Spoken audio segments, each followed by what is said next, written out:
طلع البدر علينا من ثنيات الوداع وجب الشكر علينا ما دعا لله داع أيها المبعوث فينا جئت بالأمر المطاع.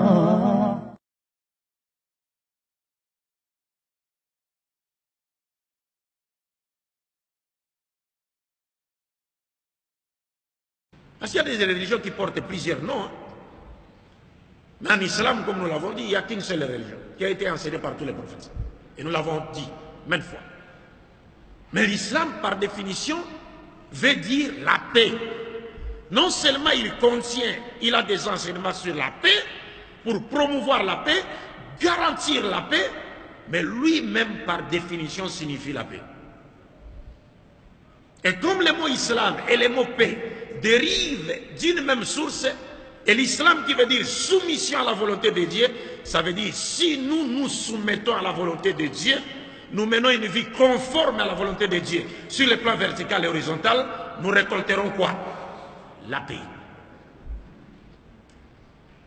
Et les prophètes de nous dire, dans nos racontes, les prophètes nous disent, sallallahu alayhi wa alayhi, il dit, As-salam ismun min asma'illahi ta'ala. وضعه الله في الأرض فافشوا بينكم. Le mot As-Salam, nous dit le prophète, est l'un des noms de Dieu. Et Dieu l'a placé sur la terre, l'a révélé aux hommes à travers ses prophètes. Saluez-vous par ce nom de Dieu qui est As-Salam. Regardez ça. Et remarquez dans cet hadith, le prophète n'a même pas parlé des musulmans. Il dit que As-Salam, c'est l'un des noms de Dieu. Il a donné aux musulmans, saluez-vous par ce nom-là. Hein? Il dit c'est l'un des noms de Dieu. Wada'ahullahu fil ard. Il l'a placé sur la terre ici. Il a révélé ce nom à travers ses messagers qui nous ont apporté sa parole pour que nous nous saluions par ces mots. C'est-à-dire c'est une formule théophore de salutation qui appartient à toutes les communautés prophétiques qui ont existé sur la terre. C'est très important. Et le même prophète nous dit dans un autre hadith, il dit As-salam qabla al-kalam. As-salam qabla al-kalam. Les prophètes en islam, l'islam nous interdit, à nous les musulmans, de commencer par la parole, s'adresser à quelqu'un par la parole, à son auditoire, par la parole, à ses élèves, étudiants, ses collègues, ou à un inconnu, par la parole, sans lui avoir souhaité la paix de Dieu.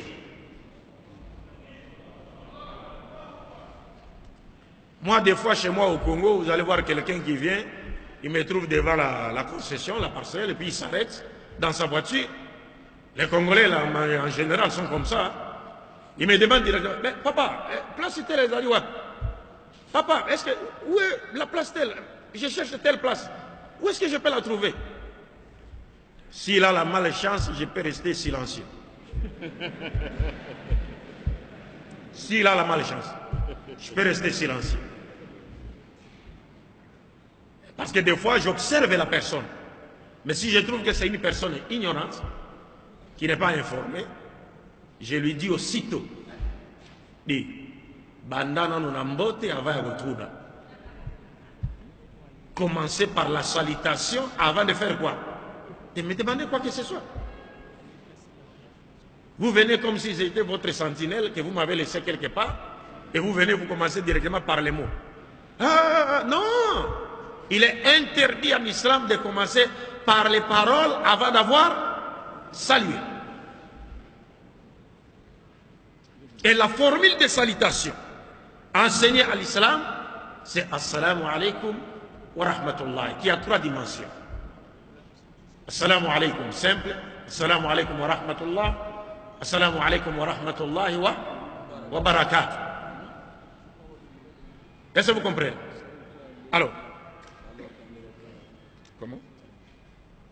Alors, essayez de voir cela. Maintenant, le premier contact Avec un musulman, on commence par les salam. Assalamu alaikum. Même avec un non-musulman. Mais un non-musulman, on ne dit pas assalamu alaikum.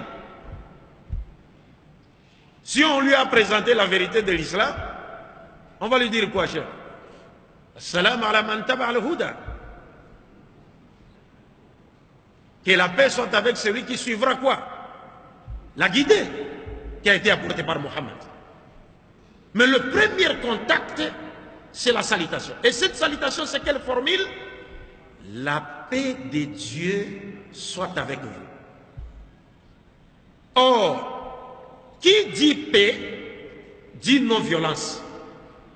Qui dit non-violence, dit tolérance. Qui dit tolérance, dit cohabitation pacifique. Et qui dit cohabitation pacifique, dit sécurité. Et nous pouvons ajouter en disant qui dit sécurité, dit développement. Parce que s'il n'y a pas de sécurité, vous allez vous développer comment? Même les investisseurs, s'ils veulent venir, mais il n'y a pas de sécurité sur le terrain, comment ils vont venir? Qui va les sécuriser? Donc voilà comment se justifie l'équation. Assalam, premier contact. Qui dit paix, dit non-violence.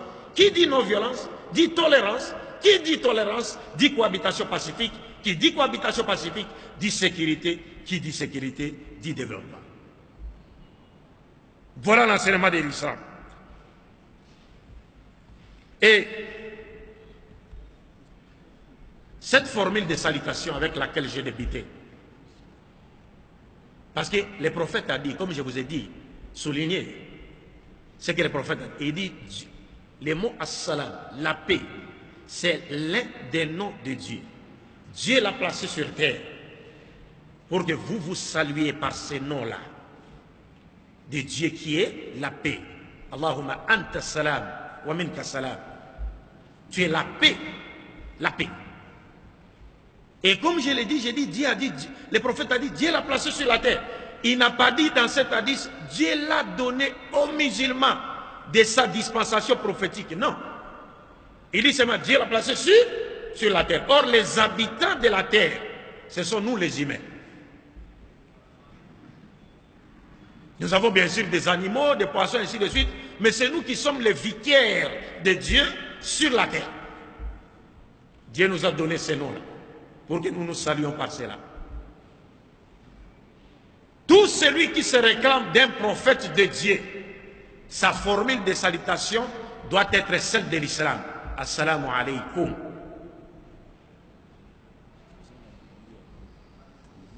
Matthieu chapitre 10, verset 12. Jésus-Christ dit quoi à ses apôtres? Nabi Isa alayhi salatu wassalam. Ça c'est Nabi Isa. Il est venu avant le prophète Mohammed. La paix de Dieu soit sur eux.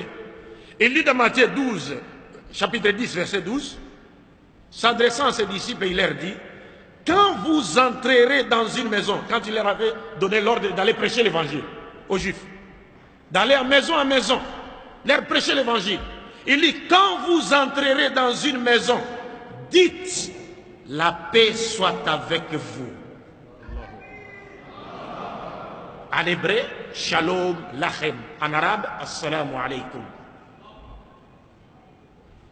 Dans Luc chapitre 24, verset 36, Nabi Isa, Jésus-Christ lui-même a salué ses apôtres en leur disant, lui-même, il salue ses apôtres en leur disant, la paix soit avec vous. Shalom lachem. En arabe, assalamu alaikum. Mais quand vous allez vers nos frères chrétiens, vous allez les entendre et se saluer par quelle formule? Alléluia. Amen. Alléluia, sœur. Amen. Alléluia, frère. Amen. Est-ce que c'est la formule de salutation que Jésus vous a enseignée? Et ils sont conscients que s'ils allaient dans leur église et qu'ils disaient à leurs frères dans l'église, assalamu alaikum, on va lui dire, tu es devenu musulman. Ils sont conscients, ils savent.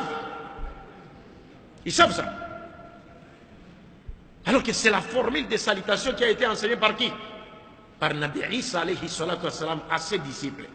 Quand vous rentrez dans une maison, vous allez prêcher l'évangile. Dites à ses habitants, à ceux qui vivent dans la maison, la paix soit avec vous. Assalamu alaikum. Mais aujourd'hui, on ne nous enseigne même pas le bonjour ou bonsoir. Oui, parce que bonjour ou bonsoir, ce n'est pas la formule de salutation des musulmans. Des fois, moi, il y a des musulmans qui me disent bonjour. Des fois, je lui dis pourquoi pas salam alaikum? Parce que des fois, les gens sont complexés. Ils ne veulent pas exhiber leur islamité. Même la formule de salutation, ils ont peur. Ils ont peur. Regardez comment nous sommes devenus faibles. Même on arrive quelque part, même pour dire salam, on a peur. On dit bonjour, bonsoir. L'autre peut vous dire salam alaikum. Après il dit bonjour. Après j'ai lu mes frères, salam me suffit. Vous ne pouvez pas comparer salam alaikum avec bonjour ou bonsoir. Parce que lorsqu'on dit à quelqu'un bonjour, ça veut dire que la journée soit bonne pour lui. Et quand on dit bonsoir, ça dit que la soirée soit bonne pour lui. Vous savez que nous les Américains, plutôt nous les Africains, nous aimons beaucoup aller en Europe et en Amérique. Maintenant imaginez un seul instant un Africain qui est parti en France, il arrive à l'aéroport, Roissy, Charles de Gaulle, on les refoule. Il retourne la nuit ici. Maintenant s'il connaît le sens de bonsoir, tu vas lui dire bonsoir. Bonsoir veut dire que la soirée soit bonne pour vous. Alors, mais lui, il a été refoulé. Et comment voulez-vous que la soirée soit bonne pour lui? Hein?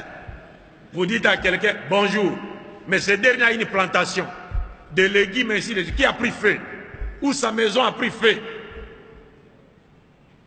ou sa société a pris feu.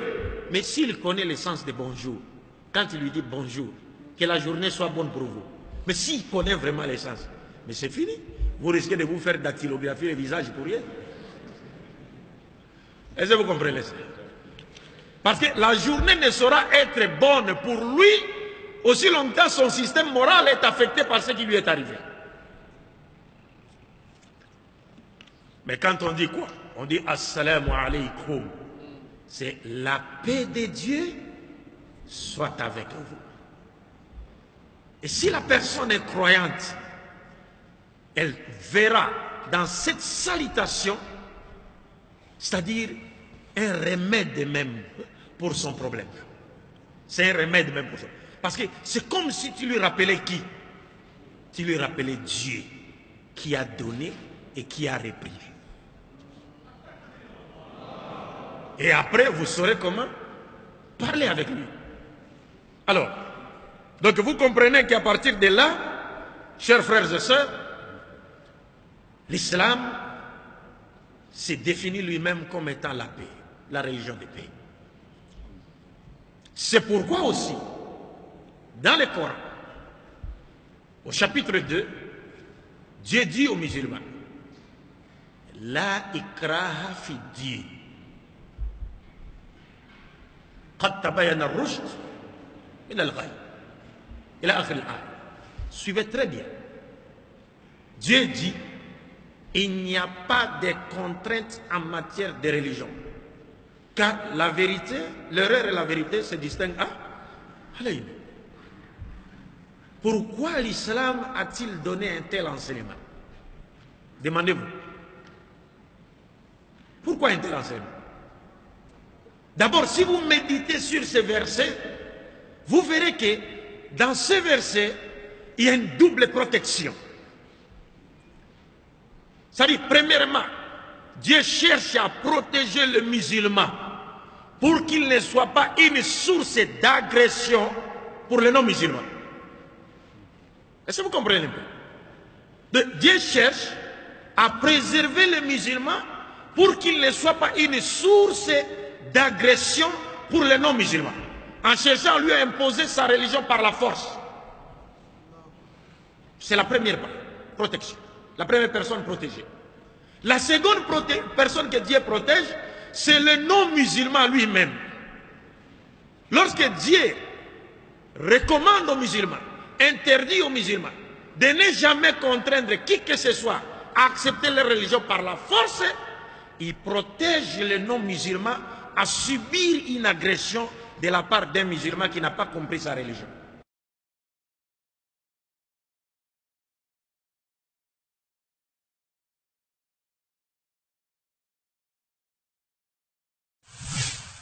طلع البدر علينا لثنيات الوداع وجب الشكر علينا ما دعا لله داع أيها المبعوث فينا جئت بالأمر المطاع